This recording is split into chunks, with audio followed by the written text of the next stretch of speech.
يوم 1 ابريل سنه 2015 شركه بي ام دبليو نزلت اعلان. الاعلان كان بيقول ان اول شخص هيروح لفرع الشركه بعربيه بي ام دبليو قديمه هيبدلها بعربيه جديده فئه ال1 سيريز. اغلب الناس ما اهتموش بالاعلان واعتبروه كذبه ابريل، اولا عشان ميعاده، السبب التاني عشان بي ام دبليو عمرها ما فوتت حدث كذبه ابريل كل السنين اللي فاتت، وعشان كده مفيش حد راح فرع الشركه.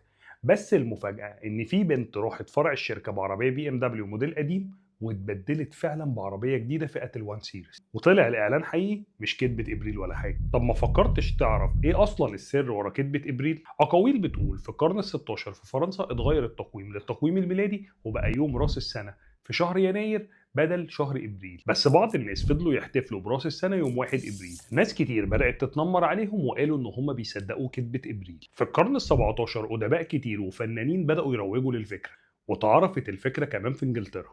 مع انتشار وسائل الاعلام في القرن ال19 ابتدت الفكرة تبقى موجودة في كل الدول، ويوم 1 ابريل هو اليوم اللي مسموح بيه بالكذب في اغلب الشعوب. بس في النهاية الكذب حرام حتى لو هزار، وخلي بالك مش كل مرة كانت الامور بتعدي على خير. كذبة ابريل اوقات اتسببت في كوارث وبعضها وصل لقضايا في المحاكم. يوم 1 ابريل سنة 2014 شركة تكنولوجي اسمها فيرتشوال اعلنت في بيان رسمي ان هي استحوذت على شركة اصغر اسمها سيرفيس نوفا. حصلت تغطية صحفية كبيرة حوالين الموضوع ده وازاي الاستحواذ ده هيعزز قدرات الشركة، وشوية معلومات عن الاستراتيجيات المستقبلية للشركة. في البداية وسائل الإعلام والمستثمرين استقبلوا الخبر بترحاب شديد، وده كان السبب في ارتفاع سعر الأسهم. بس بعد ساعات أعلنوا إن الخبر ده مش حقيقي وإن الإعلان ما هو إلا كذبة إبريل. بس المرة دي ردود الأفعال كانت عنيفة جدا من المستثمرين اللي قالوا إن هم تعرضوا لعملية خداع، وبعضهم رفع قضايا على الشركة بيطالبهم بالتعويض نتيجة الخسائر اللي خسروها من تغيير سعر الأسهم،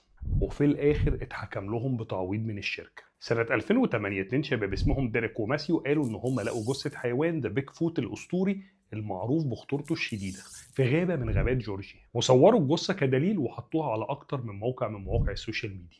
الصورة انتشرت بشكل كبير جدا وبدأت وسائل الإعلام تتكلم عن الخبر. مش بس كده، واتعمل اكتر من مؤتمر صحفي واتكلم الاتنين عن اكتشافهم لجثة ذا بيج فوت. الموضوع ده سبب ذعر شديد جدا في المدينة، والناس بدأت تخاف ان يكون في اكتر من حيوان ذا بيج فوت موجودين في المدينة. بس من ناحية تانية بدأ مجموعة من خبراء علم الاحياء يدرسوا الموقف بخطورته، ولاحظوا ان الصور اللي موجودة مش صور طبيعية. وهنا الشرطة جابت ديريك وماثيو عشان يحققوا معاهم، وبعد الضغط عليهم اعترفوا الاتنين ان اللي حصل ده كله ما هو الا كذبة ابريل. وبعد اعترافهم واجهوا اكتر من دعوة قضائية، بس الامور انتهت في الاخر بغرامات. وفي الاخر خليك عارف ان كذبة ابريل زيها زي اي كذب،